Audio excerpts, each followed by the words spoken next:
बहुत पुराने समय की बात है। एक गरीब दुकानदार जिसका नाम रामू था, रोज रोज अपने परिवार का गुजारा चलाने के लिए दूर दूर के नगरों में जाकर सामान बेचता था। एक बार रामू किसी और शहर में माल बेचने जा रहा था। रास्ते में उसे ऊंची पहाड़ी से होकर गुजरना पड़ा। दोपहर बीत चुकी थी और धूप बहुत तेज हो गई थी। रामू ने सोचा, क्यों न थोड़ी छांव मिल जाए तो आराम कर लूं। यही सोचकर वह छायादार जगह ढूंढने लगा। चलते चलते वह बिल्कुल सुनसान इलाके में जा पहुंचा। तभी उसे एक बहुत बड़ा और घना पेड़ दिखाई दिया। उसी पेड़ के पास एक पथरीली दीवार जैसी पहाड़ी बनी हुई थी। उस दीवार में एक गोल सा दरवाज़ा था जो बंद था। दरवाजे के ठीक सामने 3 पत्थर के खंभे खड़े थे। रामू को वह जगह कुछ अजीब और रहस्यमय लगी, मगर उसने ज़्यादा सोचा नहीं।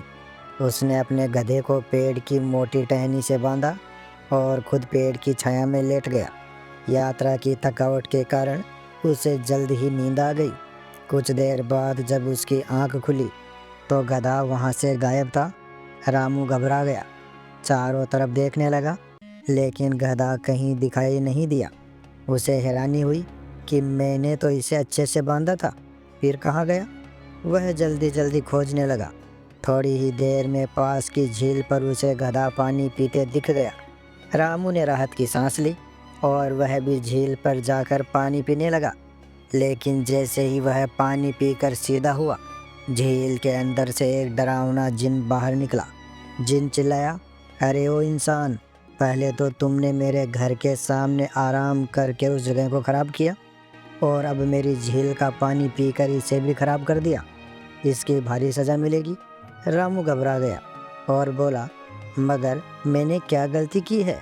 पेड़ के नीचे आराम करने से तुम्हारा घर कैसे खराब हो गया और पानी पीने से झील कैसे गंदी हो गई? जिन ने घुर्रा कर कहा, यह झील हमारी जाति की है और जिस पेड़ के नीचे तुम लेटे थे वह हमारे घर के सामने है। वहाँ जो 3 खंबे और गोल दरवाज़ा देखा ना तुमने, वह हमारा घर है। तुम्हारे नापाक कदमों ने सब खराब किया है। इसे फिर से साफ करने के लिए तुम्हें अपनी जान देनी होगी। रामू कांप गया। वह बोला, मैं तो एक गरीब आदमी हूँ। मेरा परिवार मेरी कमाई से चलता है। प्यास लगी थी इसलिए पानी पी लिया। अगर पता होता कि यह जगह तुम्हारी है तो मैं भूल कर भी यहाँ नहीं आता। मेरी मौत के बाद मेरे बच्चे कैसे जिएंगे? जिन गर्जा, मुझे इससे कोई लेना देना नहीं। गलती चाहे जानकर हो या अनजाने में, गलती तो गलती है। अब बताओ, तुम आसान मौत चाहते हो या दर्दनाक? रामू हाथ जोड़कर बोला, अगर मुझे मरना ही है तो कम से कम थोड़ा वक्त दे दो ताकि मैं खुद को तैयार कर सकूं। जिन्होंने थोड़ी देर सोचा और कहा, ठीक है, मैं थोड़ी मोहलत देता हूँ। भागने की सोचना भी मत, वरना सबसे भयानक सज़ा दूंगा। यह कहकर वह फिर से झील में समा गया। रामू वहीं बैठकर सोचने लगा। तभी उधर से एक मुसाफिर आया जिसका नाम फकीरा था। उसने रामू को चिंतित बैठे देखा तो घोड़े से उतरकर उसके पास आया और कारण पूछा। रामू ने उसे पूरी बात बता दी। फकीरा यह सुनकर वहीं रुक गया और जिन का इंतजार करने लगा। कुछ ही देर में झील के पानी में हलचल होने लगी। लहरें तेजी से उठने लगी और उसी के बीच से वह डरावना जिन फिर बाहर आया। उसने आते ही दहाड़ते हुए कहा, अरे ओ इंसान, अब जल्दी बता, तू कैसी मौत चाहता है, सीधी या तकलीफ वाली?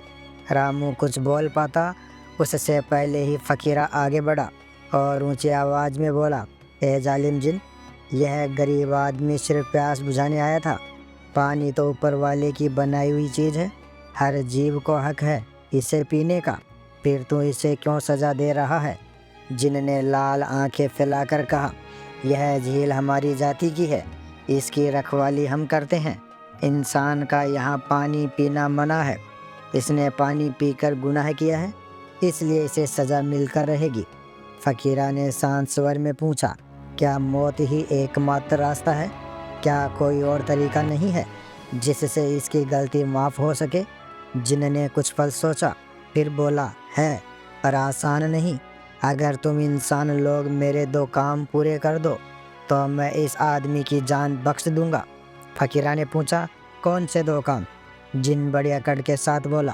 पहला काम यह है कि किसी ऐसे दरिया से पानी ला कर दो जिसे किसी इंसान ने कभी हाथ तक न लगाया हो। वही पानी यहाँ उस जगह डालना होगा जहाँ यह इंसान पानी पीता हुआ खड़ा था। और दूसरा काम, ऐसी मिट्टी ला कर दो जिस जमीन पर हजारों गज तक किसी इंसान ने कभी कदम न रखा हो। वह मिट्टी मेरी उस गुफा में रखनी होगी जिसके सामने तुम 3 पत्थर के खंभे देख रहे हो। फकीरा ध्यान से सुन रहा था। जिन आगे बोला, लेकिन सावधान, 3 खंभों में से सिर्फ एक को घुमाने से गुफा का दरवाज़ा खुलता है। बाकी 2 खंभों पर घातक जहर लगा है। अगर किसी ने गलत खंभा छू लिया तो तुरंत मौत। रामू डर के मारे कांपने लगा। फकीरा ने थोड़ी देर सोचा, फिर बोला, ठीक है जिन, मैं तुम्हारी दोनों शर्तें पूरी करने की कोशिश करूँगा, लेकिन तब तक रामू को छोड़ दो।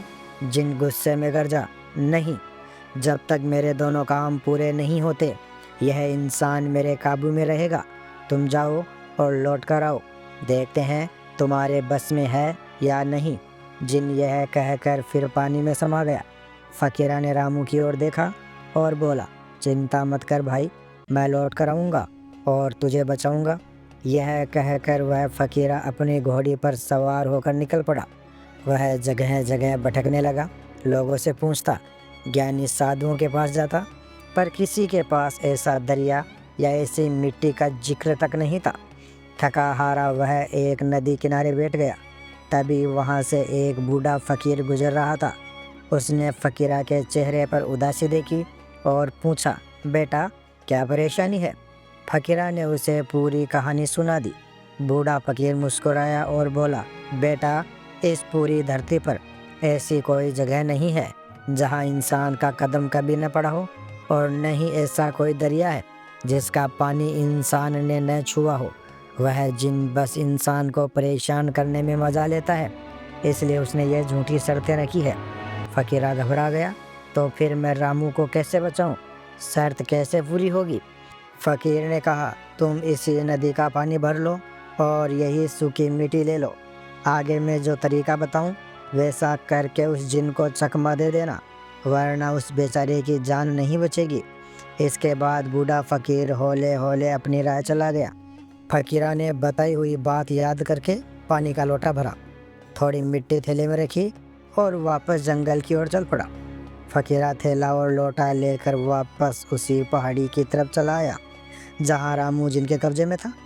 चलते हुए उसके मन में बस एक ही बात थी, अगर मैं गलती कर गया तो रामू तो मरेगा ही, मैं भी नहीं बचूंगा। कुछ देर बाद वह उसी बड़े घने पेड़ और उस गोल दरवाजे वाली दीवार के पास पहुंच गया। तीनों पत्थर के सामने खड़े थे, जैसे किसी की राह देख रहे हो। फकीरा ने सोचा कि पहले मिट्टी को गुफा में रखना है, तभी झील की तरफ जाना होगा। लेकिन खंभों को देखकर उसका दिल धक धक करने लगा। कौन सा खंभा सही है और कौन सा जहरीला, यह कैसे समझूं? उसने खंभों पर हाथ लगाने की हिम्मत नहीं की। उसे बूढ़े फकीर की बात याद आई, उसी मिट्टी को कहीं पास गिरा देना ताकि लगे कि तुमने गुफा में रख दी है। फकीरा ने धीरे से थैले को झुकाया और मिट्टी को गुफा के किनारे पत्थरों के पास गिरा दिया। मिट्टी जमीन से टकरा कर फैल गई, ठीक वैसे ही जैसे किसी ने अंदर डाल दी हो। अब उसका पहला काम पूरा हो गया था, कम से कम ऊपर से देखने पर तो वही लगता था। इसके बाद वह झील की तरफ गया। जैसे ही वह झील पर पहुंचा, उसने लोटे का पानी धीरे धीरे झील में डाल दिया और ऊंची आवाज़ में पुकारा, जिन बाहर आओ, तुम्हारी दोनों शर्तें मैंने पूरी कर दी है। क्षण भर में पानी जोर से उफनने लगा, ठंडी हवा गर्म लगने लगी और वही भयावह जिन झील से बाहर निकल आया। उसने घुर्राते हुए पूछा, तुम इतनी जल्दी कैसे लौट आए और कैसे इंसानों से अछूते पानी और मिट्टी जुटा लाए? फकीर अब बिना डरे बोला, मैंने वैसा ही किया जैसा तुमने कहा था। अब खुद चल कर देख लो, गुफा में मिट्टी रखी है और झील में पवित्र पानी डाला है। अब रामू को छोड़ दो। जिनको शक हुआ, पर गुस्से में उसने कहा, चलो देखते हैं सच बोल रहे हो या झूठ। वह झटके से रामू और फकीरा दोनों को पकड़कर गुफा की तरफ खींच ले गया। तीनों खंभों के सामने पहुंचकर वह बोला, अगर मिट्टी अंदर नहीं मिली तो तुम दोनों को ऐसी सज़ा दूंगा कि मौत भी तरस खाएगी। फिर उसने उन खम्भों में से एक खम्भा घुमाया। धीरे धीरे गुफा का गोल दरवाज़ा खुलने लगा। पत्थरों के बीच से ठंडी हवा बाहर आई। जैसे ही दरवाज़ा पूरा खुला, फ़कीरा ने उस खम्भे को ध्यान से देख लिया। यही वाला खम्भा गुफा खोलता है। जिन तुरंत अंदर चला गया ताकि मिट्टी ढूंढ सके। जैसे ही वह आधा अंदर पहुंचा, फ़कीरा ने बिजली जैसी फुर्ती से वही खम्भा उल्टी दिशा में घुमा दिया। गुफा का दरवाज़ा बंद हो गया। अंदर से ज़ोर ज़ोर से चीखने की आवाज़ आने लगी। अरे ओ इंसान, यह क्या किया तुमने? मुझे बाहर निकालो। फ़कीरा ने हंसकर कहा, जिन्हें बेवजह इंसानों को डराने और परेशान करने में मज़ा आता है, उनकी यही जगह ठीक है। अंदर से जिन गिड़गिड़ाया, ए मेरे दोस्त, मुझे निकाल दो। अब मैं कभी किसी इंसान को परेशान नहीं करूँगा, कसम है। फ़कीरा बोला, कसम सिर्फ बोलने से नहीं चलेगी। बोल झील पर कोई रोक नहीं लगाएगा, किसी इंसान को तंग नहीं करेगा। जिन बोला, खुदा कसम, अब किसी को नहीं रोकूंगा, बस दरवाज़ा खोल दो। रामू डरा हुआ खड़ा था, पर फ़कीरा ने मुस्कुरा कर कहा, अब यह झूठ नहीं बोलेगा, इसका डर निकल चुका है। फ़कीरा ने फिर उसी सही खम्भे को घुमाया। गुफा का दरवाज़ा धीरे से खुला और जिन बाहर निकला, पूरी तरह डरा हुआ। अब उसने दोनों को दूसरी ओर बनी एक छोटी गुफा में ले जाकर कहा, यह लो, जितना धन चाहो ले लो, यही मेरी माफ़ी है। अंदर सोने चांदी के ढेर लगे थे, हीरे मोती चमक रहे थे। फ़कीरा और रामू ने उतना ही लिया जितना वे उठा सकते थे। फ़कीरा और रामू गुफा से बाहर निकलते समय एक दूसरे को देखकर मुस्कुराए। दोनों के थैले जिन द्वारा दिए गए धन से भरे हुए थे और दोनों के दिल डर से आज़ाद।